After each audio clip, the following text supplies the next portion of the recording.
Buenas, buenas, ¿cómo están? Bueno, quería hacer la parte 2 del el video que hice hace poco acerca de las etapas de la espiritualidad, centrado más que nada en la experiencia del Buda. En él nombraba tres etapas que tenían que ver con cómo experimentamos nuestra realidad. ¿Sí? La primera es como la etapa más superficial, en donde nuestra realidad se basa en la experiencia de la mente, el cuerpo y el mundo.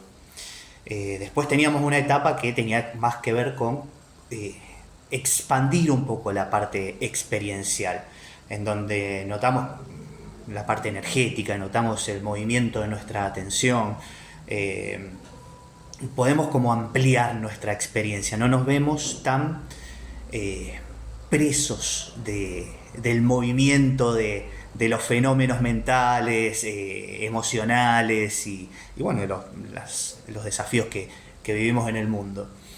Y después estaba el reconocimiento no dual, ¿sí? Que para mí es el mayor símbolo justamente de el Buda, es quien mejor lo simboliza, que es el reconocimiento de el trasfondo de la experiencia, de ese espacio consciente, viviente, pero sin forma y sin definiciones, del cual surge todo lo que experimentamos, todo lo que experimentamos a nivel psicológico, a nivel físico, a nivel emocional, a nivel energético, espiritual, y bueno, y a nivel del mundo fenoménico, ¿no?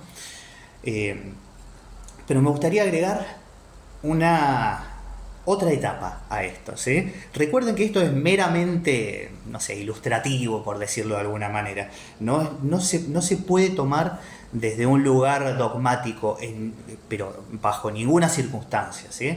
Eh, no es algo que se vea de forma lineal, ni de forma tampoco así como de definiciones cerradas, sino que son interpretaciones de lo que la realidad es, a través de, obviamente, formas cerradas, que son las palabras o las ideas, ¿sí?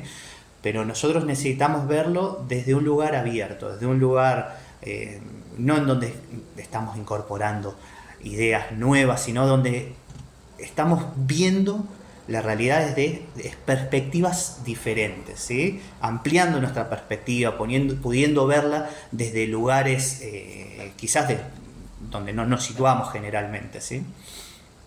Entonces, en esta cuarta etapa, que para mí es la parte en donde se integra esa comprensión no dual a la experiencia dual, me parece que el mayor símbolo es el Cristo, ¿sí? Así que bueno, quería hablar un poco sobre eso. ¿Qué es lo que sucede después de la comprensión no dual? ¿Sí? Esa comprensión es el reconocimiento de ese espacio consciente que permea la existencia.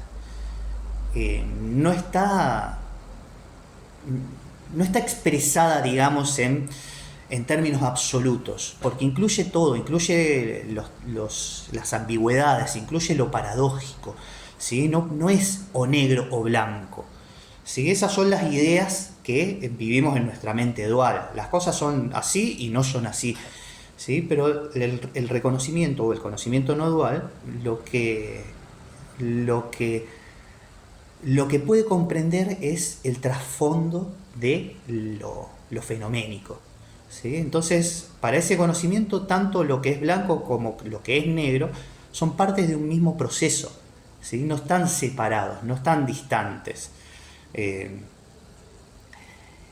y el tema es ese, que ahora tenemos una nueva visión de la realidad, ¿sí? Antes nuestra realidad comprendía, como les decía, antes solamente lo que tenía que ver con lo burdo, ¿sí? Después, bueno, ya le incorporamos la parte espiritual, ¿sí? Como que ampliamos un poco nuestra realidad. Pero es desde donde nos situamos para vivir nuestra realidad, esa, lo que para nosotros esos son los límites de nuestra realidad. ¿En qué punto de nuestra mirada nosotros nos situamos? Y ahora nos situamos en el punto más amplio, por así decirlo, que es el conocimiento no dual, ¿sí? Pero, ¿cuál es el desafío en esa etapa o lo que sucede después? Que lo no dual no es una experiencia, ¿sí? De hecho, todo lo que tiene que ver con los pensamientos de la mente, con las sensaciones del cuerpo, con lo energético, con el mundo fenoménico, reaparece, no desaparece por completo. No es que hay una trascendencia en el sentido de que todo eso deja de ser. Y ahí es donde hay un desafío para el que realmente tiene esta comprensión dual. ¿Y a qué me refiero realmente? Que muchas veces la tenemos, pero a nivel sensitivo, en donde tenemos la experiencia de expansión, ¿sí? O experiencia de éxtasis, o la experiencia de sentirnos unidos con todo, o la parte intelectual. Muchas veces tenemos la comprensión intelectual de que estos opuestos en los que se basa nuestra realidad fenoménica no son absolutos, ¿sí? Entonces, podemos en algún punto entender a nivel intelectual la no dualidad, ¿sí? Pero son reconocimientos incompletos, porque todavía no hay una disolución en la realidad. Todavía hay algo que permanece fuera de la visión, ¿sí? Es como si estuviera como al borde, por decirlo de alguna manera, lo más cercano a la disolución completa, pero todavía al estar en ese borde hay algo que permanece fuera de la visión de la conciencia, ¿sí? No se integra la visión en lo absoluto, ¿sí? Sino que permanece todavía esa sensación de mí mismo observando algo, ¿sí? Y ese que observa necesita disolverse en la observación misma. Ahí es donde en lo que se llama despertar espiritual o iluminación o nirvana se da completo, ¿sí? Si no, queda como una experiencia. Inclusive después algo en nosotros puede o dudar de eso, de si eso era la verdadera iluminación, o tomarla como que sí lo fue.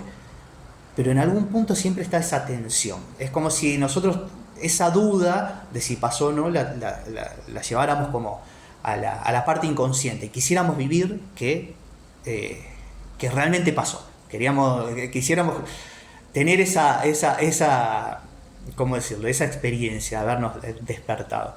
Pero esto necesita ser integral, necesita ser genuino y en una disolución absoluta, ¿sí? Pero aún cuando eso sucede, la experiencia vuelve. Siguen apareciendo los fenómenos en nosotros. Se vuelve a formar la realidad tal como la conocemos, ¿sí? Entonces, ¿qué sucede ahí? Bueno, nos tenemos que situar en algún punto de esa realidad, ¿sí? Tenemos que vivirla de alguna manera, porque no podemos rehusarnos a participar de ella. O podemos hacerlo, ¿sí? Y ahora justamente vamos a ver eso. Pero no va a ser una visión total de la realidad en sí misma, sino que otra vez la vamos a parcializar. Entonces, ¿qué puede pasar? Lo podemos ver de dos maneras. Podemos tomar a la realidad como si fuera una experiencia no dual. Entonces nos rehusamos a, formar un ego, por ejemplo, ¿sí? Es como si habláramos de un no yo, o esto parece estar sucediendo, o esto es una ilusión, ¿sí? O esto aparentemente algo está pasando acá, ¿sí? Hablamos como en términos abstractos. Y eso es en algún punto un intentar generar una experiencia a partir de lo que no es una experiencia, ¿sí? Porque lo no dual no es una experiencia y no puede vivirse como una experiencia. No hay forma de hacerlo. Necesitamos realmente meternos, sumergirnos en lo absolutamente en la experiencia, ¿sí? Entonces, puede pasar eso, podemos vivirlo desde un lugar intelectual, podemos vivirlo también desde un lugar más sensitivo quizás, como permanecer en ese éxtasis que queda. Porque realmente hay una sensación energética que nos embarga, que nos supera, que es enorme, que es como si fuera toda la energía de la existencia en nosotros, en este cuerpo limitado, ¿sí? Y quizás queramos quedarnos ahí, de alguna manera. Pero todo se da por periodos, porque no podemos permanecer por siempre en estados, ¿sí? No podemos permanecer en una comprensión no dual mientras la experiencia continúa.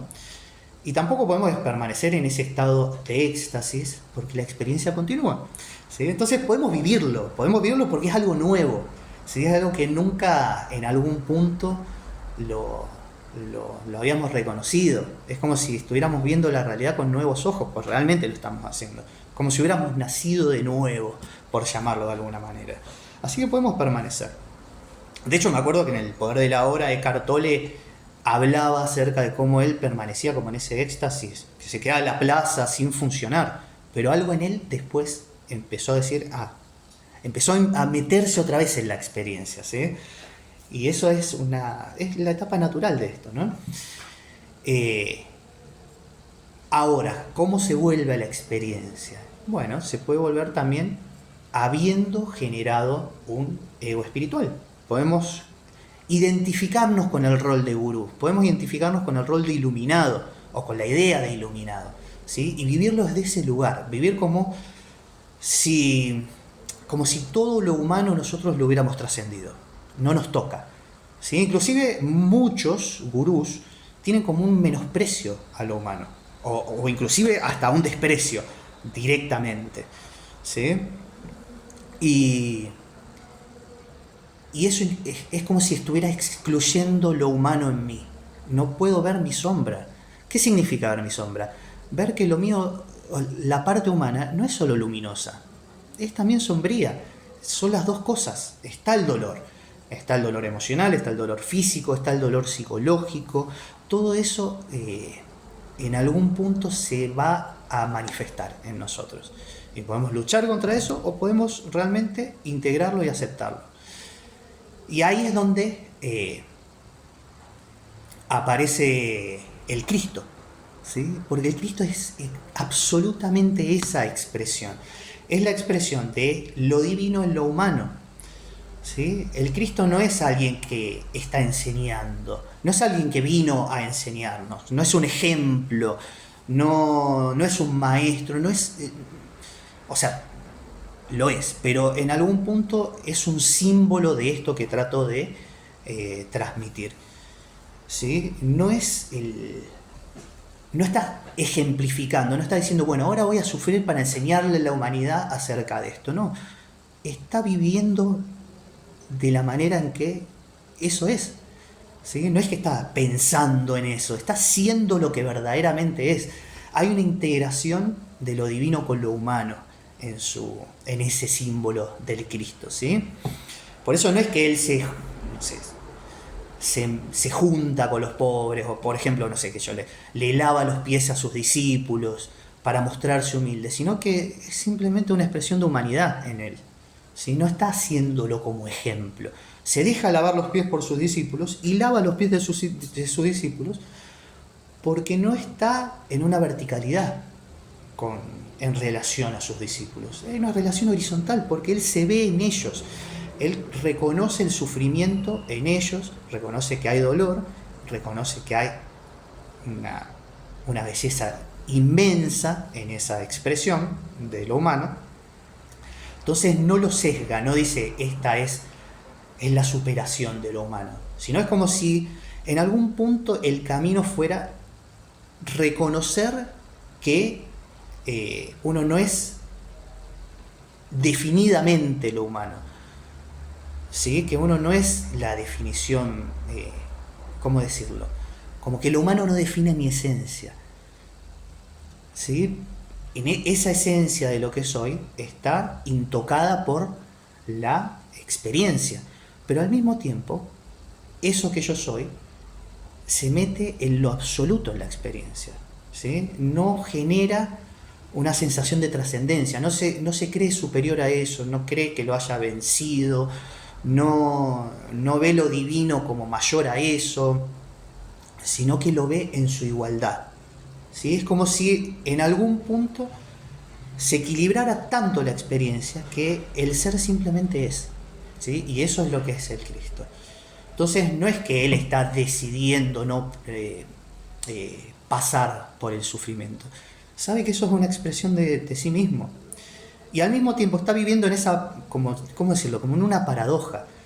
¿Sí? Porque está su sensación humana de no querer vivir algo así, o de sufrir lo doloroso, ¿sí? Y al mismo tiempo está la sensación de el ser que se entrega a eso. Que se entrega a eso porque es una expresión de sí mismo. ¿Sí? Por eso él en un momento tiene expresiones como, por ejemplo, aparta este cáliz de mí, ¿sí? Pero que se haga tu voluntad y no la mía. ¿Sí? Porque él se reconoce en su Padre, él sabe qué es eso.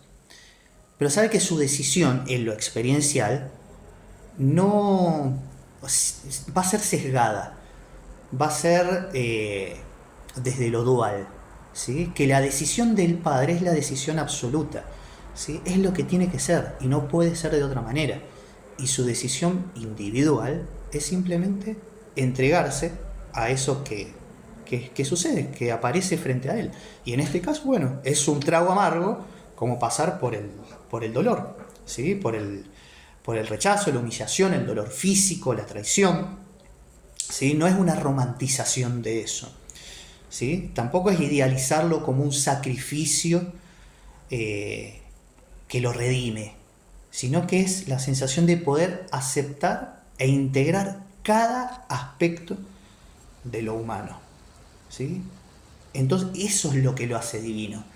Hay un punto en donde ambos se tocan, en donde uno ya no es superior al otro. ¿Sí? Eso es lo que simboliza el Cristo, porque quizás en el reconocimiento no dual, cuando recién aparece, quizás haya una jerarquía todavía. Quizás haya algo que todavía se reconozca como superior, como que esa trascendencia es superior a la ignorancia o a lo humano. ¿Sí? Y esto lo equilibra. El símbolo del Cristo lo equilibra. ¿Y cómo se da la expresión máxima de eso? La expresión máxima de ese equilibrio, de eso que en algún punto reconoce lo humano junto a lo divino, sin diferencias, en lo práctico, y no solamente en el discurso o en la enseñanza dogmática, ¿sí? Sino en la vivencia total, como es justamente el Cristo, es la manifestación del amor. El amor es eso, es justamente la unión perfecta entre lo divino y lo humano. Es como si fuera, digamos, la expresión más absoluta de la experiencia en lo dual. Es como si fuera el punto de unión de la experiencia dual con la comprensión no dual, ¿sí? Por llamarlo de alguna forma. ¿Sí? Es el punto de unión de eso. Y eso necesita surgir. No puede, ¿cómo decirlo? No puede actuarse a través de una idea de lo que es el amor. Porque siempre va a ser una idea en ese sentido.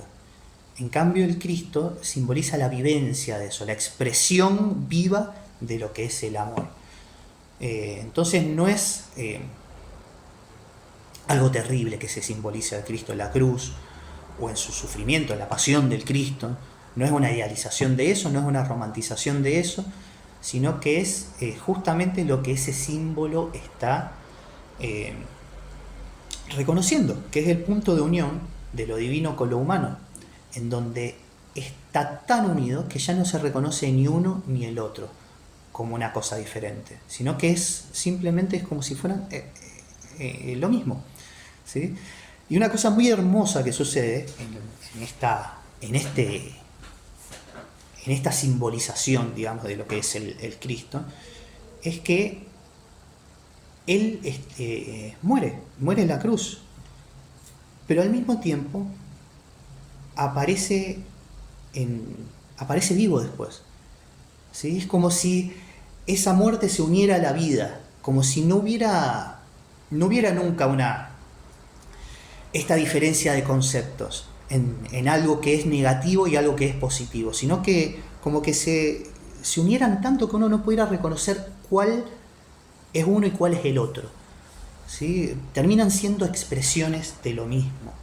Y eso es lo hermoso que tiene, porque sí, él muere, pero al mismo tiempo está vivo. Y es como si fuera la expresión constante de la naturaleza. Eso se ve todo el tiempo. Todo lo que muere da vida.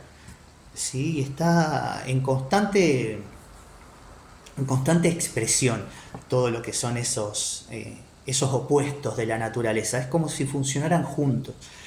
Ya la mente dual no está jerarquizando, no está diciendo sí, qué sé yo, lo generoso es lo bueno, o la vida es lo bueno, o lo alegre es lo bueno, sino que está diciendo que lo otro también es mío, también es parte de mí, también es, eso soy yo, no está diciendo yo lo superé, yo soy mejor que eso, ya eso no está en mí, ya lo sané, ¿sí? Cuando lo ve afuera, lo va a reconocer como sí mismo, no va a decir esto es lo humano, no lo va a ver desde un lugar superior, no lo va a despreciar, no lo va a menospreciar tampoco, ¿sí? Sino que lo va a ver como una parte natural de eso.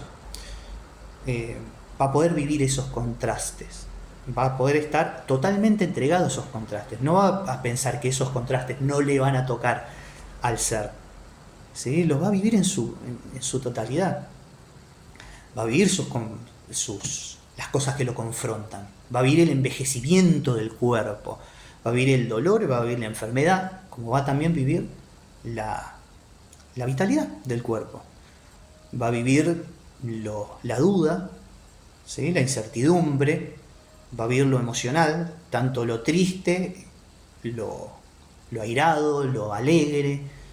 No va a estar diciendo, no, la conciencia es alegría, o la conciencia hace esto. No va a decir nada acerca de eso. Lo va a vivir en su totalidad, así como es, con una entrega total, ¿sí? Y eso es lo que simboliza. De hecho, él se habla a sí mismo como el Hijo del Hombre. Y eso también es hermoso. Es como si estuviera diciendo que tanto lo humano como lo divino son exactamente lo mismo, ¿sí? Por eso todos necesitamos pasar por esa, no solamente hacer todo el trayecto, todo el proceso de reconocer la realidad en su totalidad, sino después de integrar eso en la experiencia de cómo la realidad se manifiesta, de cómo la realidad se experimenta. Y ahí es donde está este símbolo, que es el símbolo del Cristo. Así que bueno, espero haber contribuido de esta manera a aclarar un poco más, o aunque sea dar un poco de perspectiva a algo que quizás está visto desde lo dogmático, desde el rechazo a lo dogmático también, porque muchas veces se pelean con eso que ven como una romantización del dolor y del sufrimiento, y no es necesario verlo desde ese lugar. No es ni una romantización, pero tampoco es el rechazo a eso, sino el saber que eso es parte de la existencia o de la experiencia, ¿sí? Y tomarlo como una parte sustancial, ¿sí? Como lo lindo, ¿sí? Así que bueno, les mando un abrazo grande.